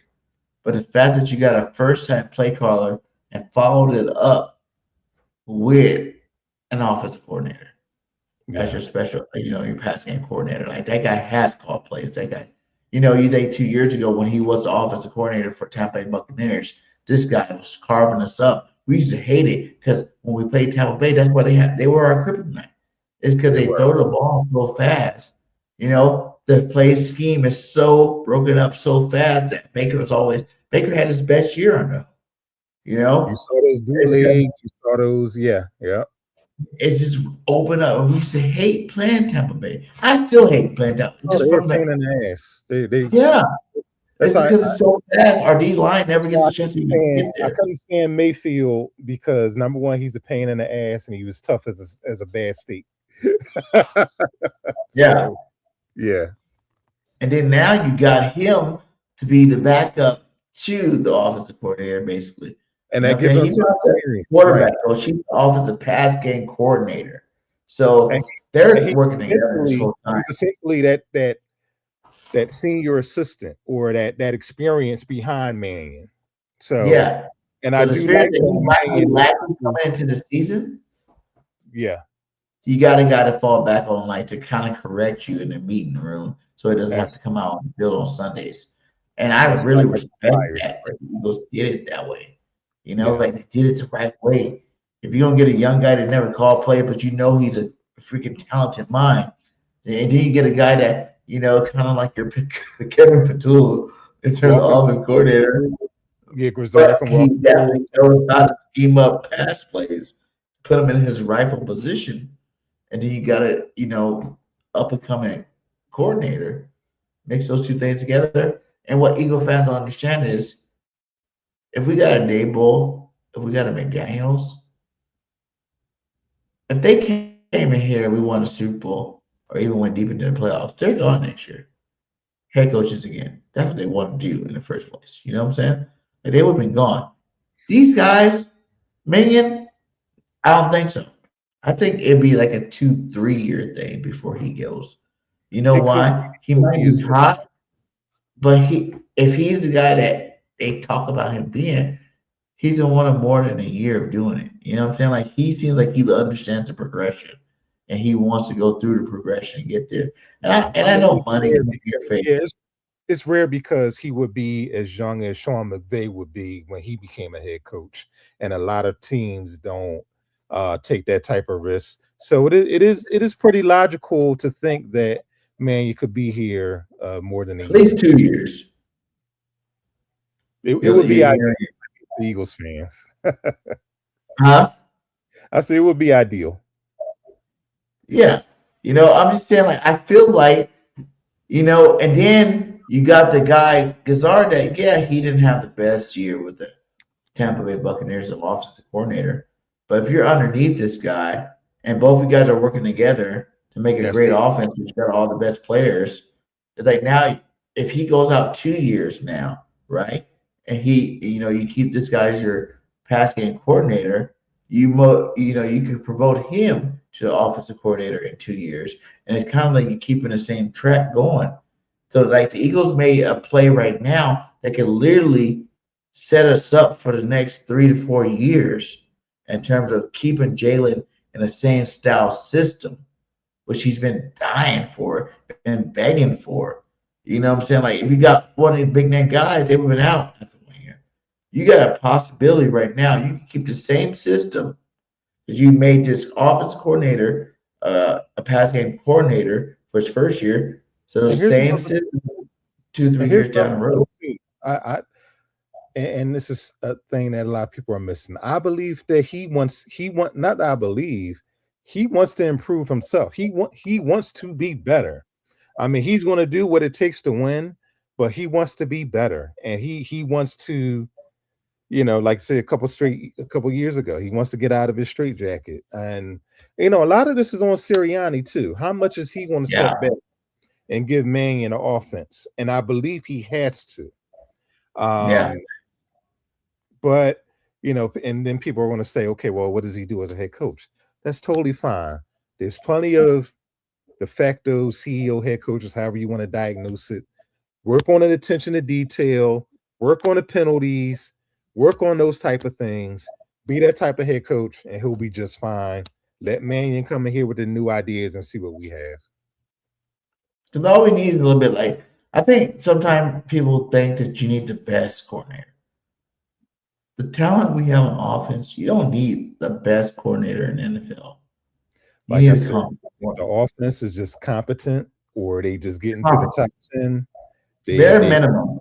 KP was not bare minimum. He was trash. You just need a competent. He's an overhead. I mean, a lot of other people are saying it, and I don't understand how a lot of my colleagues kind of went to bat for him, and that kind of makes you think, maybe that's where a lot of the leaks came from and everything. Right? But yeah, I mean, I'm not afraid to say it. I mean, he was in over his head. I mean, the film shows it. The film was, all them damage,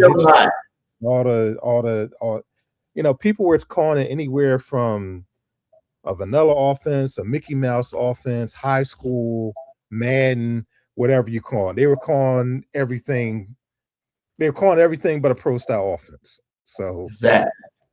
He had to take. And you got too many pro players. He was just I think KP was like, I got all pros on my offense. I don't really have to try. I'm just gonna go call whatever the hell I want to call, and they're gonna produce for me. But this is the NFL. Or I'm gonna call the same place they did last year, and they're gonna produce for me. This is the NFL. It evolves every year. And that could have been, and again, that could have been partly Sirianni's fault, and he has to own that too. But again, and that's why I didn't want nobody related to Sirianni in this search.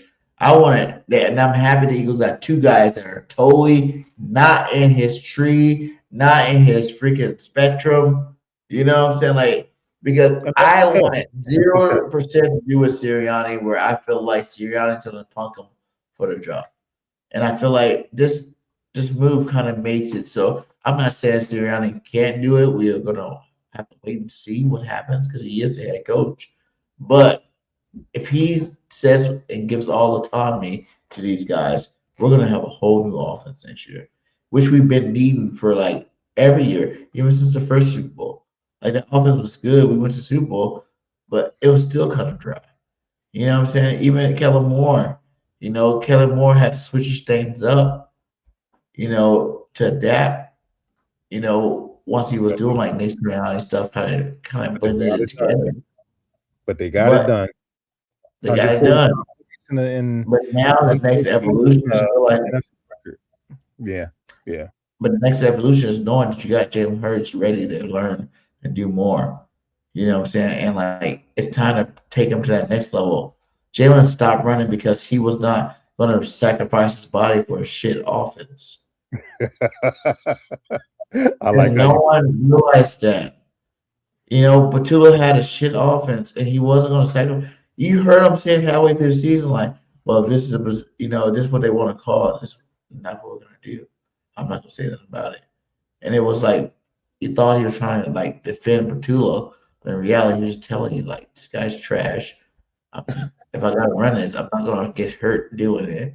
You know what I'm saying? Like I want to win, but at the end of the day, I'm not going to get hurt doing it. I can make $255 million. You know what I'm saying? Like I'm a boss. And he got D-Wish he does too. go for an extension, by the way. What do you think? I heard Shady McCoy come on here say that he don't think they're re-signing Jalen Hurts.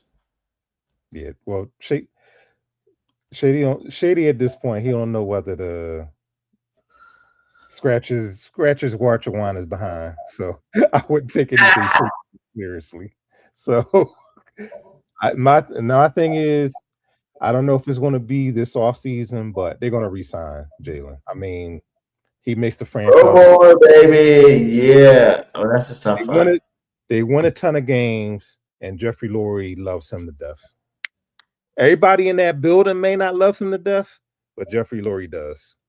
Okay, so now you heard that was the thing they said today too, was like a list came out and Jalen Hurts and Nick Sirianni on the hot seat this year. Do you think, I'm gonna tell you that's bullshit. both of them are on the hot seat or just Sirianni maybe to a degree, but Hurts ain't going nowhere. Anybody who tells you that, they don't know what the hell they're talking about.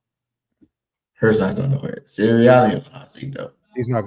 That's what's that? Can you curse on here? I don't know. Go ahead. I've been cursing the whole time. Like I didn't even know.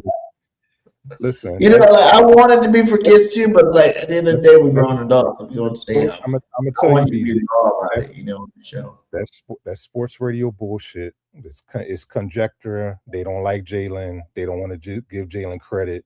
That's bullshit. They don't know what the F they talking about. I'm telling you that now. I'm telling you on your show right now here live. They don't know what the fuck they're talking about. Hell yeah. Because Jalen not going nowhere, man. He's too good. But Nick can, because he hires the coordinators just to try to be in control of the offense. And Here's what you have to understand. Jalen Hurts is Jeffrey Lurie's Moby Dick, right? And you know how the story goes in Moby Dick, right? It's you're chasing a whale that you never that's not there or you never get, right?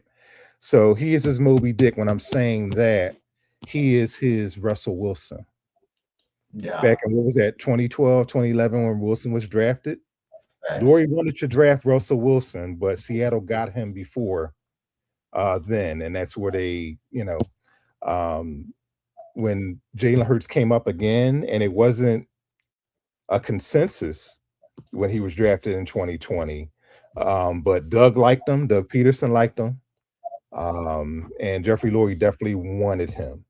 And look at all of the dividends that Jalen Hurts has paid since then. Yeah. It's a little shaky. He had a down year, but like he had the most passing touchdowns he's ever had. He had a higher percentage than he's ever had. It's like he's not going, I understand the man was going like backwards, But he's not definitely not going backwards. He's actually getting better as a passer At the end of the every day, year he he's gets it done. At the end of the day, he gets it done. Look at all the other quarterbacks in the NFL. I mean, he is really This could be the quarterback conversation. Cam Ward. yeah, he is the only that'll be interesting to see, right? With Dable coaching him. But you know, he is what?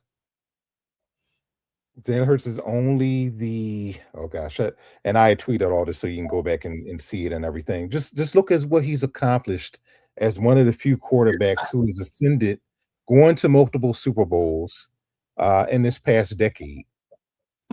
I mean, what is it? Yeah, it's only really been what? See, look at those total rushing touchdowns in the playoffs, the big games.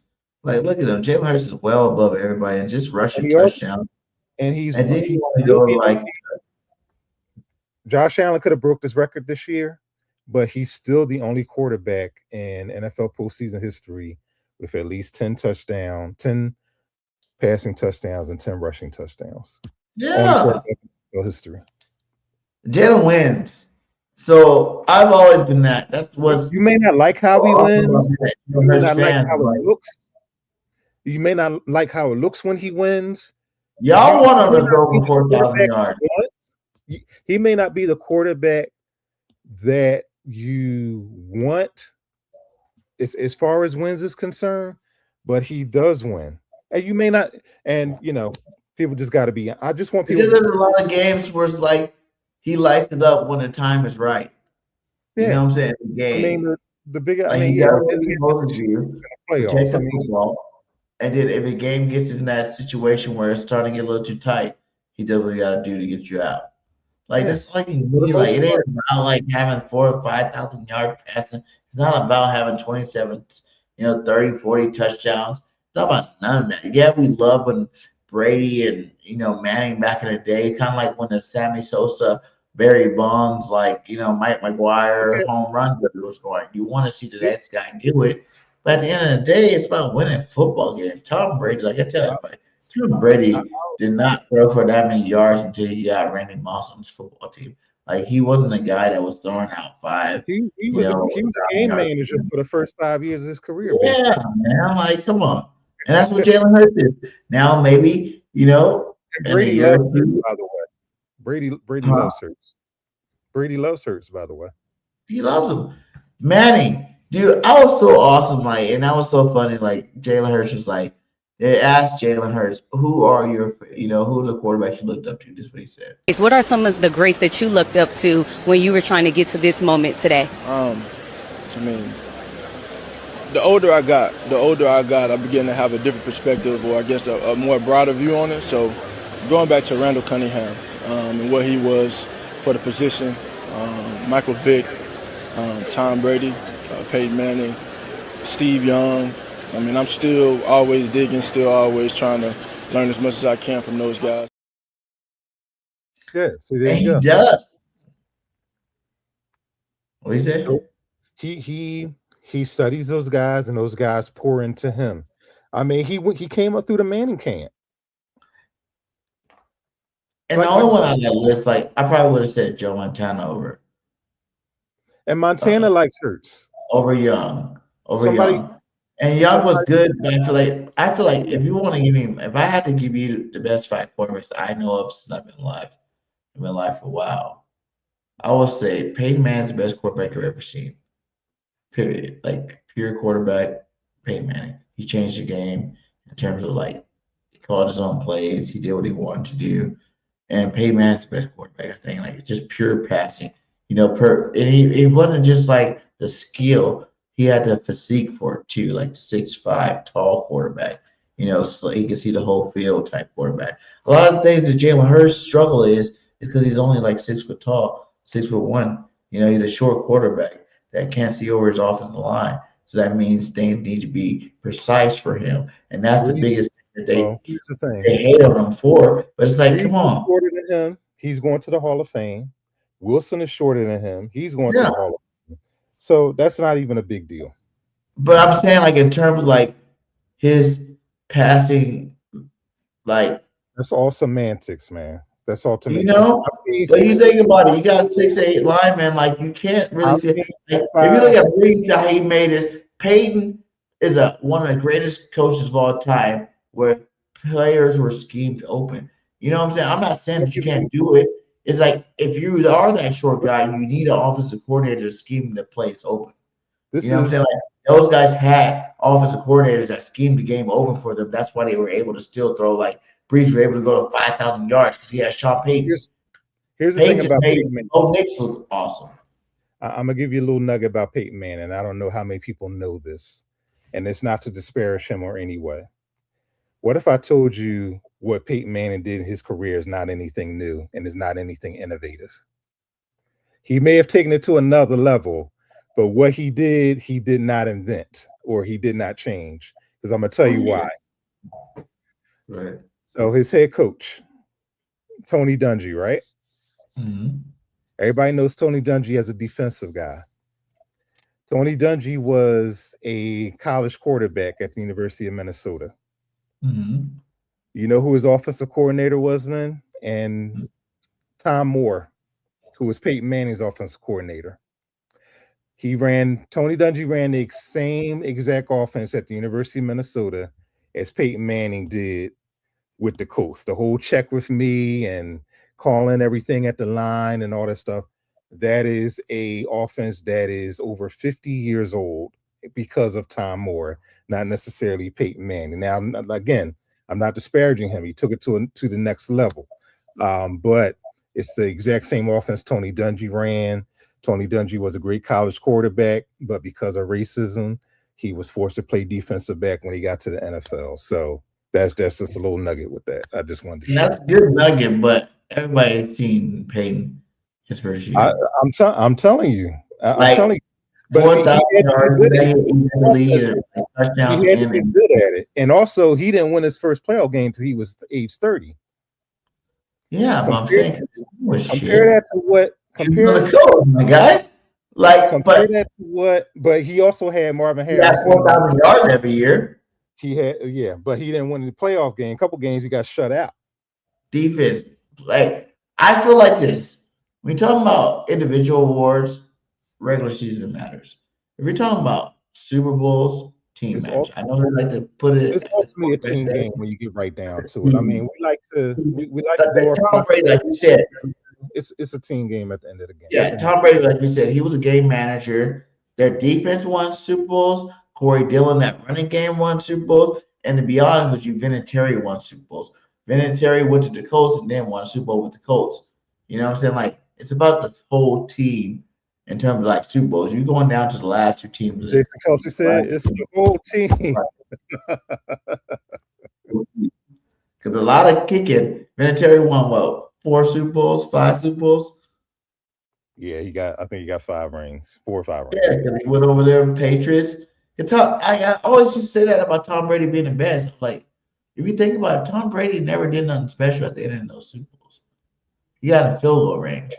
And last I checked, he does have 2 MVPs. Field goals were by Vinatieri, and they were over 50 yards. It wasn't like he drove down and he had a nice little 25-yarder field goal. Like, he was like 50 yards plus. Like, he didn't do nothing special on offense. I mean, he has 2 Super Bowl MVPs, though. Huh? He has 2 Super Bowl MVPs, though. They give it to the quarterback most of the time. You know, we're just starting to get into the area where they're trying to give it to other people. Like, in those days, they're just giving it to the quarterback anyway. You know what I'm saying? Like, they weren't going to give it to the kicker. Well, some people thought that Jalen didn't deserve the MVP last year, so. No, Jalen both should have. We should have won the first time. He should have got the MVP that time, and he definitely should have got the MVP this time. Like, the Dagger, my guy, like, you know, like, we're going to end this. And the fact, like, last season with Jalen, when he was like, "Are you sure? Are you done? You don't want to keep going up." Like, he was in the game mode. He like, to leave no witnesses nor survivors. He was in that mode. And I really feel like Nick's too soft of a coach for us because he plays this whole sportsmanship too much. Like, go dominate. You know what I'm saying? You know how Bill Belichick got all the rings? If Bill Belichick never called off the dogs. He never called off the dogs. whether they beat you by 50 or they beat you by 2. He was going full steam at your ass the whole time, and that's why he's sitting there with 7 or 8 rings right now, because he didn't give a damn. His job was to win, and Sirianni got the winning pedigree, and Jalen and Sirianni probably the best 2 win percentage, coach quarterback combinations in the league. But Sirianni does that little gamesman shit. I found this on the web. He I doesn't don't have an answer for that. for what? Mm. Oh. You know what I'm saying? Like he's in that gamemanship, and you can't be that way if you're a head coach. I feel like you need to be for the throat every single game. Mm-hmm. Score as many points as you can. Like we always see. Why do you think we lost a lot of games? Because we were up early, and then you take your foot off the gas. You take that aggression out of your team, and then you get your ass kicked at the end. No, stay your foot on the gas the whole 60 minutes. How you gonna preach one of your star players and players to play a 60-minute football game, but just because you're up, just cancel that and be like, okay, we can chill out now as a coach. No, it doesn't go together. You're telling these guys to play 60 minutes. Let them play all 60 minutes, full go, scoring touchdowns, stopping them. You know what I'm saying? Like starters in the game, the whole game. I remember back in the day, starters, but second streamers didn't even play unless it was dire need. Unless someone got hurt. You know what I'm saying? The starters played the whole damn game. That's how it should be every single game. We pay too much money as fans. These players get paid way too much money not to see them go 150 for 60 minutes. You know what I'm saying? Like the whole time. Yeah, I agree. So I know I'm gonna get you out of here. We're gonna give you a little take on. Tell me how you feel about Van Jill staying, my guy. What was the rumor? You were inside the locker room. Tell me about the Van Jill thing, because they say he's considered a staying. I feel like it's a good thing he saved our defense for this year, and it's a huge impact, because if he were to leave right now, it would be catastrophic to this defense. I don't care. I don't want no Schwartz. I don't want no McDermott. I want none of those guys, because those guys are good defensive coordinators, but they do not run the same system as our offense. Our defense is built for right now. So it would be a horrible decision. Well, here's the thing. I can't speak on the rumors in that aspect, but my thought of it is that there's a report came out that he wanted to retire after the Super Bowl, right? And he was convinced to come back. So my concern about that is a couple concerns. So when someone, and I've worked with so many people who have now since been retired, just in different aspects, different companies and everything like that. But when someone has retirement on their mind, they have one foot out the door. They already have one foot out the door. So I'm kind of concerned that, coming back this year, will he be all in and all focused? I'll give him the benefit of the doubt on that. But the bittersweet part about that is, if he was talking retirement and you allow someone like a Christian Parker out the door and not allow someone like him to succeed as defensive coordinator, again, you talk about coaching trees. Parker is part of that Fangio coaching tree. I mean, he's very well qualified to take over. I mean, you talk about Quinyon Mitchell, Cooper DeJean, all of them. They all rave about Christian Parker.